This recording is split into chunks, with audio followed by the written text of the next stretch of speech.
बिस्मिल्लाहिर्रहमानिर्रहीम। अस्सलाम वालेकुम तमाम दोस्तों को एक बार फिर खुश आमदीद। दोस्तों, आज की इस वीडियो में हम आपको ड्रामा सीरियल अर्तुगरुल गाजी के सीज़न 2 के एपिसोड नंबर 42 के बारे में बताने और दिखाने जा रहे हैं। इस वीडियो में हम बात करेंगे कि एपिसोड नंबर 42 में क्या कुछ होने जा रहा है और क्या क्या देखने को मिलेगा। ड्रामा के बारे में जानने से पहले अगर आप हमारे चैनल पर नए हैं तो चैनल को सब्सक्राइब करें और बेल आइकन ज़रूर प्रेस करें। दोस्तों, जैसा कि लास्ट एपिसोड में आपने देखा था कि गुंदुकतू अपने सिपाहियों को लेकर नोयान के पड़ाव पर हमला करता है और तैमूर तंगूत पर हमला करता है, जबकि अर्तुगरुल और सुमर तकीम कारवां सराय में बैठकर गुफ्तगू कर रहे होते हैं और उनके साथ छुपकर नोयान ये बातें सुन रहा होता है। सुमर तकीम अर्तुगरुल को एक मोहर देता है। तो दोस्तों, इसके शुरू में आप देखेंगे कि सुमर तकीम अर्तुगरुल से कहता है, मैं चाहता हूँ कि तुम सफेद दाढ़ी वालों से मेरी जान पहचान बनवाओ, मुझे उनके बगैर कामयाबी नहीं मिल सकती। नोयान भी छुपकर उनकी बातें सुन रहा होता है। अर्तुगरुल सुमर तकीम से पूछता है कि आपको सफेद दाढ़ी वालों का कैसे पता चला, जिसके जवाब में सुमर तकीम अर्तुगरुल से कहता है, समझो कि एक उड़ती उड़ती खबर से। फिर वो मजीद कहता है कि क्या तुम मेरा साथ दोगे, जिसके जवाब में अर्तुगरुल कहता है कि भाई मैं हमेशा आपके साथ हूँ। मजीद अर्तुगरुल कहता है कि चलें भाई अलग की तरफ रवाना हों। इसी दौरान नोयान भी खड़ा होता है और नोयान के सिपाही भी अपनी तलवारें निकाल लेते हैं। जब सुमर तकीम महसूस करता है कि कोई गड़बड़ है तो सुमर तकीम एकदम वो मोर छुपा लेता है, मगर नोयान वो मोर देख चुका होता है। फिर वो अर्तुगरुल और सुमर तकीम पर अपने सिपाहियों के साथ हमला कर देता है और इसके बाद उनके दरमियान लड़ाई शुरू हो जाती है। फिर अर्तुगरुल एकदम वो मोर उठा लेता है। दूसरी तरफ आप देखेंगे कि गुंदुकतू के सिपाही नोयान के पड़ाव को पूरी तरह घेर लेते हैं और फिर उन पर आग वाले तीर बरसाते हैं। पहले गुंदुकतू के सिपाही तीरों की बारिश करते हैं और फिर अपनी तलवारें निकालकर उन पर टूट पड़ते हैं और मंगोल सिपाहियों का खात्मा शुरू कर देते हैं। जबकि दूसरी जानिब भी अर्तुगरुल और सुमर तकीम मंगोल सिपाहियों के साथ लड़ रहे होते हैं। नोयान सुमर तकीम से कहता है कि सुमर तकीम, जब से मुझे तुम्हारी गद्दारी का पता चला तो मैंने अजीम रूहों से तुम्हारी गद्दारी का बदला लेने का वादा किया। गौस खान की मोर मेरा इनाम होगी।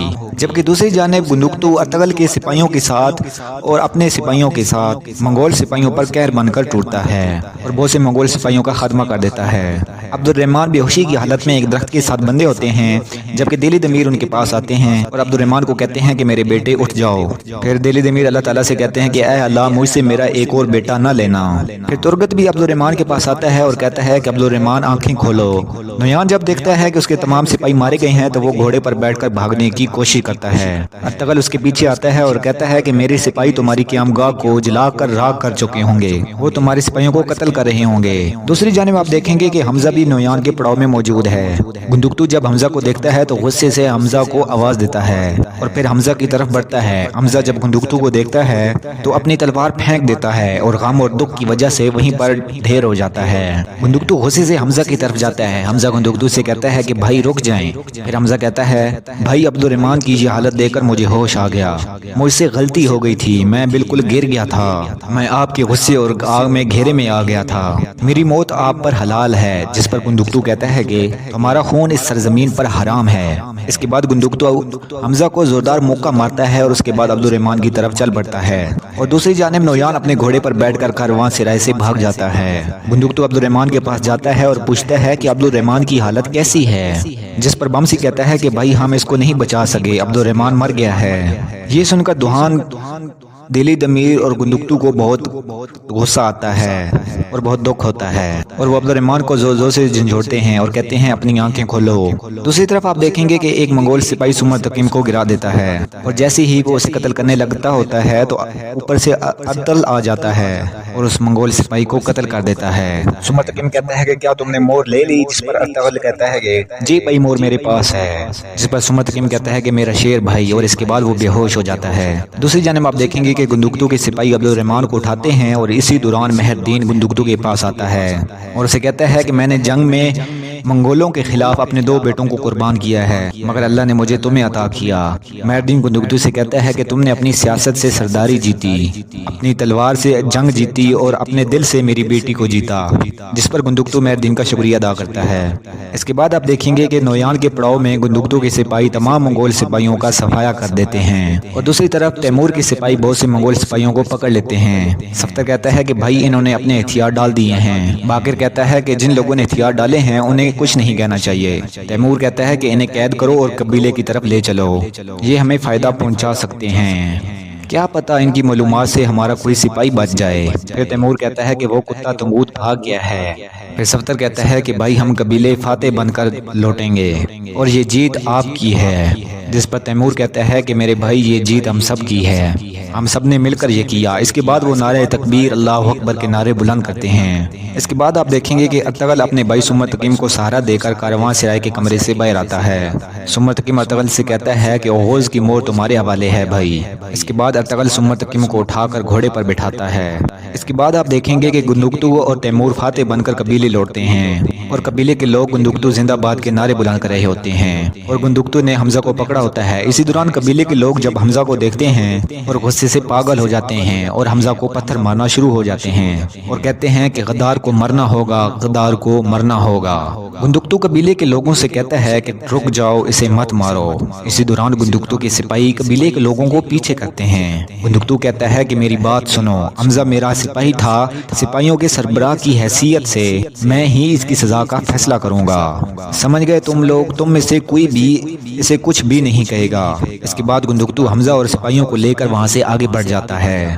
اس کے بعد ترگت اور بامسی عبد الرحمن کو اٹھا کر طبیب عارف کے خیمے میں لاتے ہیں۔ اس کے بعد طبیب عارف بھی اپنے خیمے میں آتے ہیں اور وہ عبد الرحمن کو دیکھنے کے بعد کہتے ہیں کہ میں اپنی طرف سے پوری کوشش کروں گا لیکن مجھے زیادہ امید نہیں لگ رہی۔ اس کے بعد طبیب عارف عبد الرحمن کا علاج شروع کر دیتے ہیں اور ترگت دوحان اور بامسی سے کہتے ہیں کہ آپ جا کر آرام کریں، جس کے بعد وہ وہاں سے چلے جاتے ہیں۔ اس کے بعد آپ دیکھیں گے کہ گندگتو کے سپاہی حمزہ کو پکڑ کر قید کرنے کے لیے قیدی خیمے میں لے کے جا رہے ہوتے ہیں۔ اسی دوران وہاں افراسیاب بھی آتا ہے۔ حمزہ جب افراسیاب کو دیکھتا ہے تو اسے وہ لمحہ یاد آتا ہے جب افراسیاب نویان سے ملنے آیا تھا، مگر حمزہ کچھ بھی نہیں بولتا۔ گندگتو کے سپاہی حمزہ کو وہاں سے آگے لے جاتے ہیں اور پھر حمزہ کو قید کر دیتے ہیں۔ افراسیاب جب ساری صورتحال سمجھتا ہے تو وہ کہتا ہے تو اس بار تم لوگوں نے حملہ کر دیا، تم لوگوں کو اس کا بدلہ چکانا ہوگا۔ اس کے بعد آپ دیکھیں گے کہ سرداری خیمے میں تمام سردار موجود ہیں۔ اسی دوران گندگتو اور تیمور بھی اپنے سپاہیوں کے ساتھ آتے ہیں۔ سردار خوشنود کہتے ہیں کہ اللہ کا شکر ہے جس نے ہمیں جنگ میں کامیابی عطا کی۔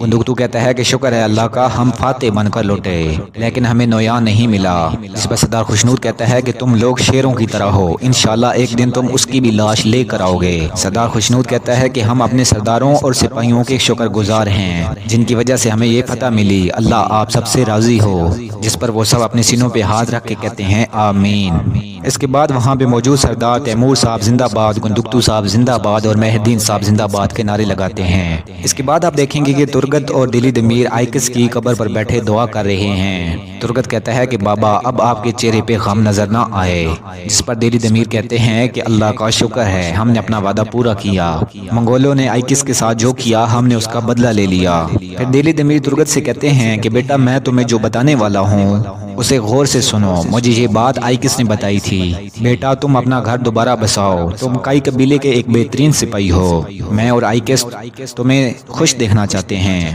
دلی دمیر کی یہ بات سن کر ترگت مسکراتا ہے اور کہتا ہے میں اور ارطغرل بھائی اپنی قبر کے مزار بنانا چاہتے ہیں تاکہ بہت سارے نوجوان ہزاروں سال بعد بھی ہماری قبر پر آئیں اور فاتح پڑھیں، اس وقت یہ سیاہ مٹی ہمارا گھر ہوگی۔ ترگت مزید کہتا ہے کہ جب تک آخری منگول ان سرزمینوں سے نکال نہیں دیا جاتا، جب تک میری قبر کا کتبہ میرا سایہ نہیں بن جاتا، تب تک میں نہیں رکنے والا، تب تک میں سکون سے نہیں بیٹھوں گا۔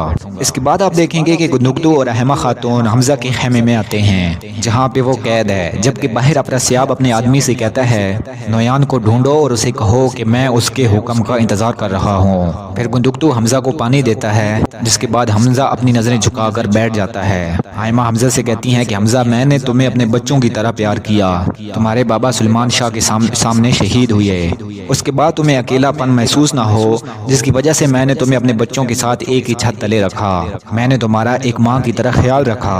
آخر کیوں اگر میں نے تمہیں کچھ بھی کہا تو یہ قابل افسوس ہوگا، اگر میں تمہارے منہ پہ تھوکتی ہوں تو تم میری اس تھوک کے لائق بھی نہیں، تمہارے ہاتھ سے بہت سے سپاہیوں کا خون بہا ہے، اس حال میں تم بال سے باریک اور تلوار سے تیز پلسرات کو کیسے عبور کرو گے؟ بہت افسوس کی بات ہے، شرم آنی چاہیے تمہیں۔ یہ تمام باتیں سن کر حمزہ کچھ نہیں بولتا، جس کے بعد احمہ خاتون خیمے سے باہر چلی جاتی ہیں۔ پھر گندگتو حمزہ سے کہتا ہے کہ اپنے بھائیوں کا خون بہا کر تم نے اللہ کی رحمت کا ایک قطرہ بھی انہیں نہیں دیا، تم نے تو انہیں شہادت کا کلمہ بھی نہیں پڑھنے دیا، کیا یہ ہونا چاہیے تھا؟ جس میں حمزہ شرمندگی سے نفی میں سر ہلاتا ہے۔ پھر گندگتو حمزہ سے کہتا ہے کہ کل میں تمہیں سزائے موت دوں گا، बस यही तुम्हें बताने आया था। और फिर बाहर से वो सिपाहियों को बुलाता है और उनसे कहता है कि हमजा को जाए नमाज दे दो। फिर गुंदुकतू हमजा से कहता है कि अगर तुम में कुछ अल्लाह का खौफ बाकी है तो नमाज अदा कर लो। जिसके बाद गुंदुकतू वहाँ से चला जाता है, जिस पर हमजा को बहुत दुख होता है और वो कहता है कि मेरे अल्लाह, मैंने ये सब क्या कर दिया। दूसरी तरफ आप देखेंगे कि नोयान का पड़ाव पूरी तरह तबाह हो चुका है और मंगोल सिपाहियों की लाशें बिखरी पड़ी हैं। इसी दौरान बाजू अपना टूटा हुआ ढोल उठाता है और तंगूत भी वहाँ पहुँच जाता है। तंगूत बाजू से पूछता है ये किसने किया, जिसके जवाब में बाजू तंजिया अंदाज में कहता है जाके खुद से पूछो तो तुम्हें सुकून आएगा।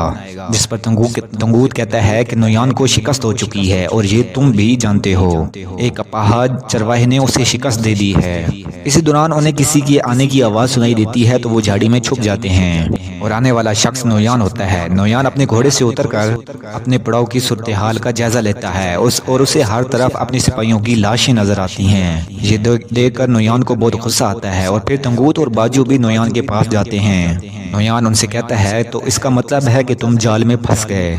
जिस पर तंगूत कहता है कि हाँ नोयान, हम जाल में फंस गए। नोयान कहता है कि अरतगल ने अपना बदला ले लिया, उसने हमें हमारे ही जाल में फंसा दिया। और नोयान पूछता है कि मेरे सिपाही, जिस पर बाजू कहता है नोयान कुछ सिपाही भाग गए हैं और गुंदुकतू हमजा को वापस कबीले ले गया है। नोयान तंगूत और बाजू से कहता है कि तमाम भागने वाले सिपाहियों को कत्ल कर दो। उक्ताई खान से एक नए सिपाहियों के ग्रोह की दरखास्त करो, हमें अपनी क़यामगाह भी बदलनी होगी। जिसके बाद नोयान कहता है कि असल जंग तो अब शुरू हुई है। इसी दौरान अफरासियाब का आदमी नोयान के पास आता है। वो नोयान से कहता है कि अफरासियाब आपके हुक्म का मुंतज़िर है। नोयान उसे कहता है कि मेरी बात गौर से सुनो, तुम अफरासियाब से कहो कि अरतगल के हर कदम पर नजर रखो, ये सबसे अहम है। अगर उसे कोई सुराग मिलता भी है तो वो किसी भी वक्त आ सकता है। और इसके बाद अफरासियाब का आदमी वहाँ से चला जाता है। इसी दौरान कबीले के अलार्म ढोल बजते हैं और सरदार खुशनूद कहते हैं क्या हो रहा है। इसी दौरान एक सिपाही खेमे में दाखिल होता है। जनाब अरतगल साहब एक जख्मी शख्स को कबीले लेकर आ रहे हैं। ये सुनकर गुंदुकतू कहता है कि सुमर तकीम, और वो एकदम उठकर कबीले से बाहर भागता है और उसके पीछे पीछे सरदार खुशनूद, मेहद्दीन और तैमूर भी आते हैं। इसी दौरान हैमा खातून का सिपाही आकर उन्हें बताता है कि अम्मा हैमा अरतगल आ रहे हैं, उन्होंने अपने साथ एक जख्मी शख्स को लादा हुआ है। ये सुनकर उन्हें अपने बेटे सुमर तकीम की याद आती है और वो कहती हैं सुमर तकीम। इसके बाद हैमा खातून, सिलजान और हलीमा सुल्तान अपने खेमे से बैठ जाती हैं और फिर अरतगल कबीले में दाखिल होता है और फिर वो दूसरे घोड़े पे अपने भाई सुमर तकीम को लादे हुए होता है। इसी दौरान कबीले के लोग अरतगल के इर्द गिर्द इकट्ठे हो जाते हैं। हैमा ये देखकर बहुत गमज़दा हो जाती हैं और रोना शुरू हो जाती हैं। फिर वो आहिस्ता आहिस्ता अपने बेटे की तरफ आती हैं। हैमा खातून जब अपने बेटे को देखती हैं तो बहुत खुश हो जाती हैं, बहुत शफकत और प्यार से अपने बेटे सुमर तकीम की तरफ देखती हैं। अरतगल कहता है कि अम्मी जान, मैंने आपसे वादा किया था कि मैं आपके बेटे को लाऊंगा। इसके बाद हैमा अपने बेटे से बहुत लाड प्यार करते हुए उसे गले लगकर बहुत ज़्यादा खुश होती हैं और खुशी के आंसू बहाती हैं। तो दोस्तों आज की वीडियो में बस इतना ही। उम्मीद करता हूँ आपको वीडियो पसंद आई होगी। अगले किस्त देखने के लिए हमारे चैनल को सब्सक्राइब करें और बेल आइकन ज़रूर प्रेस करें। तब तक के लिए अल्लाह हाफिज़।